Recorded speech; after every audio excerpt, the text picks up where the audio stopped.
बिस्मिल्लाहिर्रहमानिर्रहीम। अस्सलाम वालेकुम नाज़रीन, आप यूट्यूब चैनल देख रहे हैं। मैं इमरान खान हूँ। आज़ाद कश्मीर की सूरत हाल बिगड़ती चली जा रही है। अब इसको बैनुल अक़वामी मीडिया भी रिपोर्ट कर रहा है। बहुत सारी जगहों पे रिपोर्ट हुआ, लेकिन सबसे ज़्यादा इसको अल जज़ीरा ने कवरेज दी है। अल जज़ीरा की रिपोर्ट के मुताबिक भी जो इनिशियली उन्होंने बताया कि 20 से ज़ायद लोग 24 घंटों के अंदर शहीद कर दिए गए आज़ाद कश्मीर में। अब जो तफसीलात मेरे पास हैं मैं वो आपके साथ शेयर करता हूँ। ये जो 24 घंटे गुजरे हैं, यानी जब इलेक्शन में वोटिंग हुई उसके बाद रावला कोट में कत्लेआम शुरू हो गया, उसके बाद मीरपुर में कत्लेआम हुआ सुबह के वक्त। तो इन 24 घंटों के बीच में जो टोटल लोग शहीद हुए वो तादाद अब 31 बताई जा रही है, और ये तादाद बाकायदा वेरीफाइड डाटा इसका यहाँ पे मौजूद है। ये रावला कोट लॉन्ग मार्च वेरीफाइड शोहदा की जो लिस्ट है, ये Jammu Kashmir human rights observatory इनकी जानिब से लिस्ट जारी की गई है। ये रावला कोट की लिस्ट है। टोटल वेरीफाइड शोहदा 31 बताए जा रहे हैं, और इन सब के नाम भी लिखे हैं यहाँ पे, और सारी तफसीलात जिन इलाकों से इनका ताल्लुक है वो इलाके भी लिखे हैं साथ, और जिनके दस्तयाब है उनके वालिद के नाम भी साथ लिखे हुए हैं। ये है नाजरीन सूरत हाल।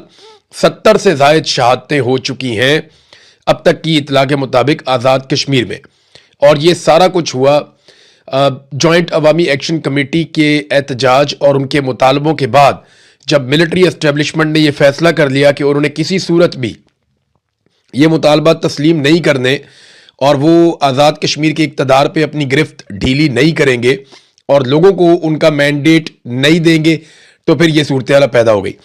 अब इसमें आलमी मीडिया एक तरफ रिपोर्ट कर रहा है, ओवरसीज़ कश्मीरी अपना पूरा जोर लगा रहे हैं कि आलमी मीडिया इसकी ज़्यादा से ज़्यादा कवरेज करे।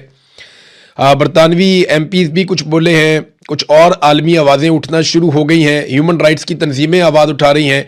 एमनेस्टी इंटरनेशनल ने इसके ऊपर अपना एक स्टेटमेंट जारी किया है, और बाकी तंजीमें इस सारे मामले को देख रही हैं। जबकि ओवरसीज़ पाकिस्तानी या ओवरसीज़ कश्मीरी वो बड़े पैमाने पर एक एहतजाज की तैयारी कर रहे हैं बरतानिया में, और अब ये भी सुनने में आ रहा है कि वो अक़वाम मुत्तहिदा के दफ्तर के बाहर भी एहतजाज करेंगे, और अभी एहतजाजों का सिलसिला शुरू हो गया है। यानी ये वो कश्मीरी हैं जो पहले भारत के खिलाफ एहतजाज किया करते थे जब भारत मजालिम करता था मकबूजा कश्मीर में, और अब सूरत हाल ये है कि वही कश्मीरी एहतजाज कर रहे हैं पाकिस्तानी एस्टेब्लिशमेंट के खिलाफ, क्योंकि वो अब जुल्म कर रहे हैं आज़ाद कश्मीर में। अच्छा नाज़रीन, जो सूरत हाल बिगड़ रही है ना, उसकी एक जो सबसे बड़ी और खौफनाक वजह है वो ये है कि लोग मुंतशिर नहीं होते। आज़ाद कश्मीर में जब गोली चलती है, लोगों को शहीद किया जाता है, लोग ज़ख्मी होते हैं, तो मुजाहिरीन अपने ज़ख्मियों को उठाते हैं, अपने शोहदा को उठाते हैं, और फिर इकट्ठे होकर आगे बढ़ जाते हैं। ये ऐसी खौफनाक सूरत हाल है कि लोग मुंतशिर नहीं हो रहे, जिसका सामना बार बार सिक्योरिटी फोर्सेस को करना पड़ रहा है। और ये दो तरफा फायरिंग के वाक़यात नहीं है, ज़्यादातर वाक़यात इस तरह के हैं कि अवाम को मुंतशिर करने के लिए फायरिंग की जाती है। ज़्यादातर वाक़यात जो हैं वो दो तरफा फायरिंग के लिए, इक्का दुक्का वाक़यात ऐसे रिपोर्ट हुए हैं जहाँ पे दूसरी तरफ भी, क्योंकि कश्मीरियों के हर घर के अंदर वहाँ पे असला मौजूद है। जब आप किसी के घर वालों को मारते हैं या उनको ज़ख्मी करते हैं तो बाज़ लोग रिएक्ट कर जाते हैं, ये होता है, और बाज़ लोग जो हैं वो जज्बाती होते हैं, वो उस तरह का रिएक्शन देते हैं जिस तरह की उनकी सारी ज़िंदगी ट्रेनिंग हुई है। तो ये इक्का दुक्का वाक़यात ऐसे होते हैं, लेकिन ओवरऑल जॉइंट अवामी एक्शन कमेटी ने इस बात को यकीनी बनाने की पूरी कोशिश की है कि उनकी जानिब से कोई मुसल्ला तसादुम ना हो, बल्कि वो बार बार ऐलान करते हैं कि कोई भी शख्स हथियार अपने साथ ना लेकर आए। हालांकि मीडिया में बहुत ज़्यादा ये प्रोपेगेंडा किया गया, बहुत ज़्यादा खबरें चलाई गई कि एक बंदा हमने पकड़ लिया मुसल्ला, और वो बंदा ये बताता है जनाब के हमें इनाम का ऐलान दिया गया था कि जितने बंदे मारोगे सिक्योरिटी फोर्सेस के उतना इनाम मिलेगा। ऐसी कोई चीज़ नहीं है, हमने तो ऐसी सुनी भी नहीं। जॉइंट अवामी एक्शन कमेटी वालों से हम बात करते हैं, वो ना तो एंटी पाकिस्तान है, ना वो कोई इंडिया की एजेंट है, ना वो कोई पाकिस्तान के दुश्मन है। वो सिर्फ ये कहते हैं जनाब जो आज़ाद कश्मीर के लोग हैं उनके मैंडेट का एहतराम किया जाए, उन्हें अपनी हुकूमत बनाने की इजाज़त दी जाए। ये तरीकाकार गलत है कि एक सेक्टर कमांडर ऑफिस में बैठ के एक ऑफिसर फैसला कर लेता है कि जनाब हम बताएंगे कि आज़ाद कश्मीर में हुकूमत कैसे बनानी है और क्यों बनानी है और किसकी हुकूमत बनानी है, फिर उसको कैसे चलाना है। तो वो कहते हैं जी इस तरह तो नहीं, क्योंकि देखें ना आज़ाद कश्मीर के बहुत बड़ी तादाद में लोग ओवरसीज़ हैं, वो दुनिया के तरक्की याफ्ता ममालिक में रहते हैं, वहाँ पर वो देखते हैं कि निज़ाम कितना अच्छे से काम कर रहा है। अब वो ये चाहते हैं कि इसी तरह जो है वो आज़ाद कश्मीर के अंदर भी अच्छा निज़ाम काम करे, लेकिन वहाँ पे पूरा का पूरा निज़ाम जो है वो यरगमाल है। इस वजह से ये ऑब्वियस है कि एक रिएक्शन आना था और वो रिएक्शन आया और वो आप देख रहे हैं। अब लोग भागते नहीं हैं, वो अपनी लाशें उठाते हैं, जख्मियों को उठाते हैं और दोबारा इकट्ठे होकर आगे बढ़ जाते हैं। ये सिलसिला अगर ऐसे ही चलता रहा ना तो इस बात का बहुत बड़ा खतरा है कि लाशें गिरने की तादाद बहुत बढ़ जाएगी और ज्यादा लोग शहीद हो जाएंगे। वफाकी वुज़रा बड़े अजीबोगरीब बयानात दे रहे हैं। यानी मैं हैरान होता हूं कि वो जलती आग को बुझाने की बजाय, फायर फाइटिंग करने की बजाय, हुकूमत में बैठे हुए वुज़रा वो जलती पे तेल डाल रहे हैं। कोई कहता है जी कि ये भारत के एजेंडे पे हैं, ये गद्दार हैं, ये उनके साथी हैं।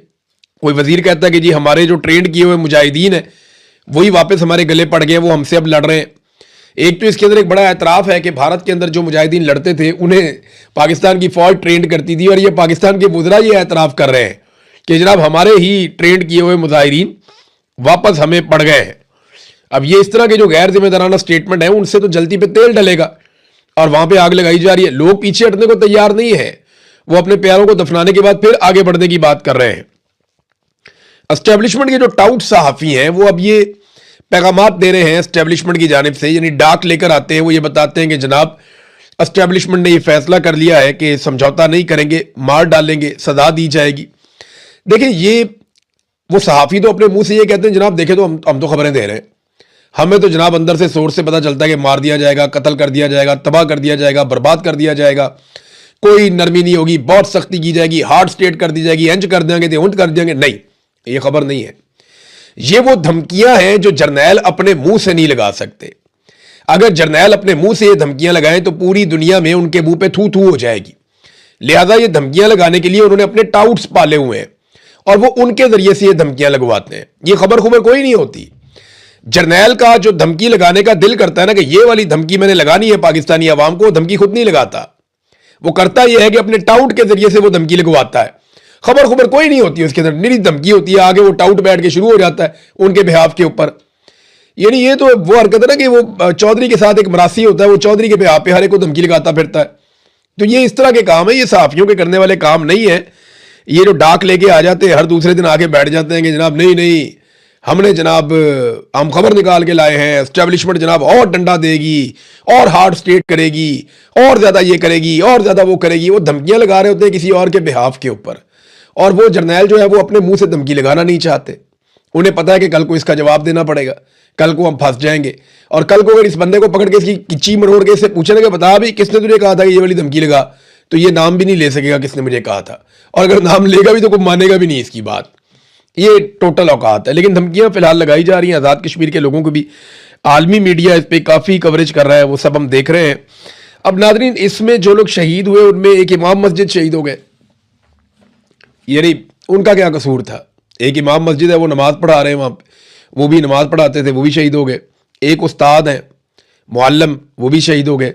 एक हमारा PhD का तालिब इल्म था, बड़ा अच्छा नौजवान, उसामा जमील, वो नारे लगवाता था लोगों को, लोगों के जज्बात भड़काता था, उन्हें बोलता था कि बोलो और खुलकर अपने लिए आवाज़ उठाओ, इनकलाब के लिए आवाज़ उठाओ, अपने हकूक मांगो।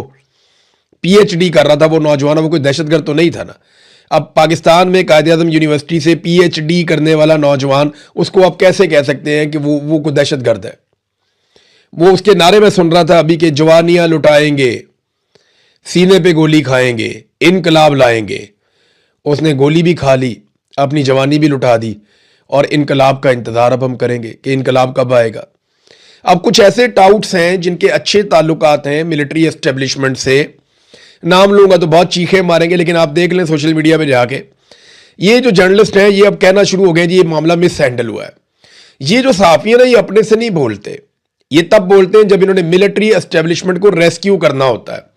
ये जो कुछ भी अभी बिलावल ने किया, ये क्यों किया ये मैं आपको बताता हूँ आगे चलकर। लेकिन पहले नवाज शरीफ, शहबाज शरीफ, मरियम नवाज और इनके जो चमचे खर्चे हैं वो सारे एक दूसरे को मुबारकबादें दे रहे हैं और मुबारकबादें वसूल कर रहे हैं। हत्ता कि ये लोग 31 लाशें गिर गई, लेकिन इसके बावजूद ये अपने ट्विटर अकाउंट्स के ऊपर भी मुबारकबादें ही दे रहे हैं। ये इनके हालात, ये इतने इररेलेवेंट हैं पाकिस्तान के मसाइल से और मामलात से। वहां लाशें गिर रही हैं, इनकी मुबारकबादें नहीं बंद हो रही, इनकी बाछियां ही नहीं खिलनी बंद हो रही। उधर नौजवानों ने कॉल दी है जी, इस्लामाबाद में पहली मरतबा नौजवान तलबा वो कह रहे हैं जी हम इकट्ठे होकर आएंगे। अब जेंजीज जो हैं वो इस मामले में एहतजाज करेंगे। तो अब पता नहीं ये इस कॉल के पीछे क्या है, मुझे आइडिया नहीं है। लेकिन इस्लामाबाद प्रेस क्लब के बाहर नौजवानों की तरफ से कुछ थोड़ा सा सोशल मीडिया के ऊपर रोला डाला गया है। कि इस्लामाबाद प्रेस क्लब के बाहर नौजवान इकट्ठे हों और वो शिरकत करें बड़े पैमाने पर आके। जो कश्मीर में जुल्म और बर्बरियत हो रही है रियासत पाकिस्तान की सिक्योरिटी फोर्सेस की जानिब से, वो जुल्म और बर्बरियत, उसके खिलाफ ये नौजवान इकट्ठे होने जा रहे हैं। देखिए, अब अगर इन नौजवानों को इकट्ठा होने दिया जाता है और वहां पे हजारों नौजवान आ जाते हैं, फिर तो सिचुएशन कोई और है। इस पे एनालिसिस मैं तभी करूंगा जब मैं नौजवानों की शक्लें देखूंगा, मुझे पता चलेगा कि इनको भिजवाया किसने, किस तंजीम से इनका ताल्लुक है, ये खुद से निकल कर आ गए हैं, ये इनको यहाँ पे लाया गया है, ये तो हमें पता चलेगा बाद में। लेकिन अच्छी बात है अगर नौजवानों को निकलने के लिए एक प्लेटफॉर्म मुहैया हो रहा है और वो निकल कर निहत्ते कश्मीरियों के लिए आवाज़ उठा सकते हैं या मजलूम कश्मीरियों के हक में आवाज़ उठा सकते हैं, तो ये बड़ी अच्छी बात है। इस पर फिर हम अपना जो तज्जिया है, जब तक वो एहतजाज नहीं कर लेते तब तक के लिए महफूज रखते हैं, फिर हम देखेंगे कि क्या सूरत हाल है। नाज़रीन, भारत में एक पुलिस वाले को सिर्फ इसलिए मुअत्तल किया गया कि उसने कलाशनकोव का, या उसकी जो SMG गन थी, शॉर्ट मशीन गन बंदूक जो थी, उसने वो राइफल उठा के नौजवानों की तरफ तान दी थी। तो एक पुलिस वाले को सिर्फ इसलिए मुअत्तल कर दिया कि तुमने रियल राइफल जिससे आदमी मर जाता है उसको तुमने तलबा की तरफ तान दिया था। पुलिस वाला मुअत्तल, इधर गोलियां मार रहे हैं, PhD का स्टूडेंट मार दिया। एक एयरफोर्स का ऑफिसर है, उसके वालिद भी शहीद हो गए। एयरफोर्स के ऑफिसर हैं मुबैना तौर पे, और सोशल मीडिया पे उनकी तस्वीर भी चल रही हैं और क्लेम किया जा रहा है कि उनके वालिद का भी इंतकाल हो गया, उन्हें भी सिक्योरिटी फोर्सेस ने गोली मार दी। ये सूरत हाल है आज़ाद कश्मीर में। तो भारत में सिर्फ बंदूक तानने पर पुलिस वाला मुअत्तल हो गया और इधर गोलियां मार रहे हैं सरेआम, पूछने वाला कोई नहीं है। जब वो कहते हैं जनाब हमें इस खून का हिसाब दें, कहते हैं जी इसके ऊपर तो बात ही नहीं हो सकती, हम तो इसे मानते नहीं, हम इन लाशों को लाशें ही नहीं मानते। ये बिलावल ने क्या गेम किया है नादरीन, इसके बारे में मैं आपको बता देता हूँ। पिछले वीलॉग में मैंने थोड़ा सा तस्करा किया ज़रूर था, लेकिन अब मैं आपको इसकी सारी तफसील बताने वाला हूँ। बिलावल को और नवाज शरीफ को पहले बता दिया गया था कि आप में से एक को हुकूमत मिलेगी गिलगित बल्तिस्तान में और दूसरे को हम हुकूमत बनाकर देंगे आज़ाद कश्मीर में। ये इन्हें पहले से पता था, बंदरबांट इनकी पहले ही हो चुकी है। जिस तरह 2024 के इलेक्शन से 15 दिन पहले ये फैसले हो चुके थे, मौलाना फजलुर रहमान साहब ने ये बताया भी, और मौलाना फजलुर रहमान साहब ने ये बात जावेद हाशमी को भी बताई थी कि 2024 में जो इलेक्शन हुआ था फरवरी में, उससे पहले सीटें बांट दी गई थी। फैसले हो गए थे कि पीपल्स पार्टी को क्या मिलेगा और PMLN को क्या मिलेगा। इसी तरह इन दोनों इलेक्शनों से पहले भी ये फैसला हो गया था कि गिलगित बल्तिस्तान में पीपल्स पार्टी को दिया जाएगा और कश्मीर में नवाज शरीफ को दिया जाएगा। लेकिन आपने नूरा कुश्ती भरपूर अंदाज में करनी है। अब कश्मीर में जब लाशें गिरी हैं ना, तो उनसे तवज्जो हटाने के लिए मीडिया को कोई और बात तो देनी थी जिस पे मीडिया प्रोग्राम कर सके। तो फौरी तौर पे बिलावल जरदारी को लॉन्च किया गया और बिलावल जरदारी ने PMLN के ऊपर अटैक कर दिया और बिला वजह का अटैक कर दिया जनाब कि रियासत ने ये कर दिया, रियासत की डेफिनेशन का भी नहीं पता इसको। अब टीवी चैनल के अंदर गोंगलों में मट्टी झाड़ रहे आगे, जी मैंने एस्टेब्लिशमेंट को नहीं कहा था, मैं तो रियासत पाकिस्तान की बात कर रहा था। भाई तुम हुकूमत का हिस्सा हो, you are part of this, तो आप जिम्मेदारी से कैसे भाग सकते हैं। दूसरा, जो रियासत आज़ाद कश्मीर है उसमें तो हुकूमत ही तुम्हारी है, वहां तो सारा किया धरा ही तुम्हारा है। तुम्ही ने कलदम किया उन्हें, तुम्ही ने उन पर पाबंदियां लगाई, तुम्ही ने उनके सरों के ऊपर इनाम रखे, तुम्ही ने सिक्योरिटी फोर्सेस को बाकायदा बुलवाया, वहां से लेटर्स लिख लिख के जनाब और सिक्योरिटी फोर्सेस चाहिए और भिजवाएं। ये सारा कुछ तुम्ही ने किया ना। अब तुम दूसरों के खातों में नहीं डाल सकते, लोगों को बेवकूफ नहीं बना सकते। ये किया इसलिए गया कि टॉक शोज में कश्मीर को जरूर डिस्कस किया जाना था। वहां पे देखें और लगभग 31 लोग शहीद हो गए 24 घंटे में। आपको बात करनी पड़ती है, ऐसा नहीं है कि आप बात नहीं कर सकते। मीडिया की क्रेडिबिलिटी फारिग हो जाती है। तो बिलावल ने मीडिया को बात करने के लिए मौका दिया। ठीक है, आप आजाद कश्मीर पे बात करें तो आप पीपल्स पार्टी और PMLN की लड़ाई करवा दें, आप इस नूरा कुश्ती के ऊपर बातचीत कर लें, आपको बातचीत करने के लिए कोई टॉपिक मिल जाएगा। और सारे मीडिया ने अल्हम्दुलिल्लाह इसी पे बात की है। कोई मीडिया लाशों के गिरने की बात नहीं कर रहा, कोई मीडिया नहीं बता रहा किस तरीके से कत्लेआम हुआ, बल्कि वुज़रा इसको जस्टिफाई कर रहे हैं। तो बिलावल को इसीलिए लॉन्च किया गया था। मरियम ने कहा, मैं बिलावल को समझाना चाहती हूं कि इलेक्शन का फैसला रियासत नहीं अवाम करते हैं। अवाम का फैसला माना था, तुम लोगों ने 17 सीटों से इक्तदार में आकर बैठ गए फॉर्म 47 लेकर। अवाम के दिए हुए फॉर्म 45 पे तो आप सारे पूरा टब्बर ही हार गया था। और अब आप लोग जो है वो इकट्ठे होकर आकर बैठ गए और आप लोगों ने कहा जी ठीक है फॉर्म 47 ही कबूल है। तो फॉर्म 47 में तो अवाम का कुछ लेना देना नहीं था। अवाम ने तो पाकिस्तान तरीके इंसाफ को जिताया था। और वो शर्जील इनाम मेमन ने भी ये बात की है, सिंध से बैठकर, वो सिंध के वजीर है, वो भी ये कहते हैं कि पंजाब में इनको बदतरीन शिकस्त हुई है, लेकिन जिस तरह इनको इक्तदार में बैठाया गया है वो तो अब सारी दुनिया ही जानती है। नादरीन, सेनेटर मुश्ताक ये जाना चाह रहे थे आज़ाद कश्मीर, लेकिन तादाद बहुत ज़्यादा नहीं थी लोगों की इनके साथ, तो पुलिस की एक नफरी ने इनको रोक लिया। वहाँ पे धक्का मुश्ती हुई थोड़ी सी, उसके बाद ये लोग वहाँ बैठे, इन्होंने धरना देकर एहतजाज किया और फिर जब वापस आ रहे थे तो सेनेटर मुश्ताक को वहाँ से गायब कर दिया गया। अचानक से रश लगाया गया, वहाँ पे गाड़ियाँ आ जाती हैं, बंदे आ जाते हैं, को पुलिस वाले इनकी गाड़ी पे कब्जा करते हैं और इनको लेकर निकल जाते हैं। उसके बाद से जब मैं ये वीलॉग रिकॉर्ड कर रहा हूँ तो अब तक तो सेनेटर मुश्ताक साहब का कुछ पता नहीं है। हो सकता है आने वाले चंद घंटों में आइडिया हो जाए कि उन्हें गिरफ्तार किया गया है या गायब कर दिया गया है, तो ये सूरत हाल क्लियर हो जाएगी। याद रहे सेनेटर मुश्ताक को जो है वो इसराइल ने भी पकड़ लिया था 2 मरतबा। ये गए थे एहतजाज करने के लिए फ्रीडम फ्लोटेला के मिशन के साथ, लेकिन वहाँ पे इन्हें गिरफ्तार कर लिया गया था। नाज़रीन, बलूचिस्तान की सूरत हाल मैं आपको बार बार बताता रहता हूँ। अभी फिर सिचुएशन आप देख लीजिए कि 11 अफराद को मजीद खुजदार से अगवा कर लिया गया है बलूचिस्तान में, और बारखान में पुलिस के एक डीएसपी को शहीद कर दिया गया है, जबकि उनके साथ कई और साथियों को जख्मी कर दिया गया है।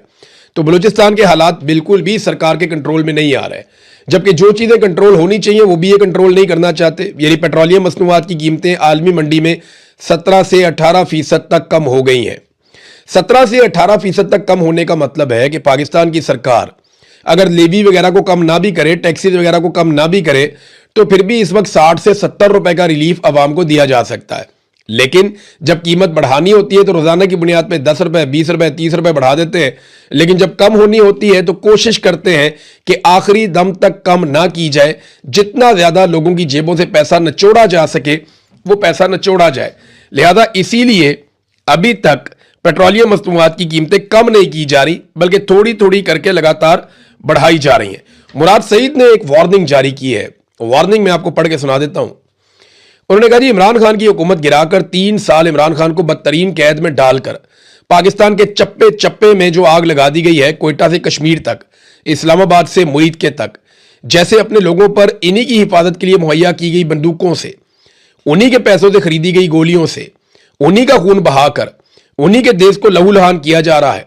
जैसे खैबर पख्तूनख्वा से बलूचिस्तान तक को अपने मकासद के हुसूल के लिए आग के दहाने पर पहुंचा दिया गया है। यह सिर्फ और सिर्फ इस बात की तस्दीक करता है कि रजीम चेंज की साजिश सिर्फ इमरान खान को हटाने की साजिश नहीं थी, यह मुल्क तोड़ने का सौदा था। आसिम मुनीर और इसके मातहत टोले ने पाकिस्तान को जिस आग में झोंक दिया है, पाकिस्तानी कौम को फैसला करना होगा कि हमने एक एक करके अपनी बारी का इंतजार करना है या एक ही बार और मुत्तहिद होकर इस अफरियत से निजात के लिए तकोदो करनी है। शायद हमारे पास ऐसा करने के लिए ज्यादा वक्त ना बचा हो, ये मुराद सईद ने कहा। तो नाजरीन, ये बात आप अपने जहन में रखें कि ये इतनी बड़ी बला बन गई है एस्टेब्लिशमेंट कि इसे अवाम का खून पीने की आदत पड़ गई है।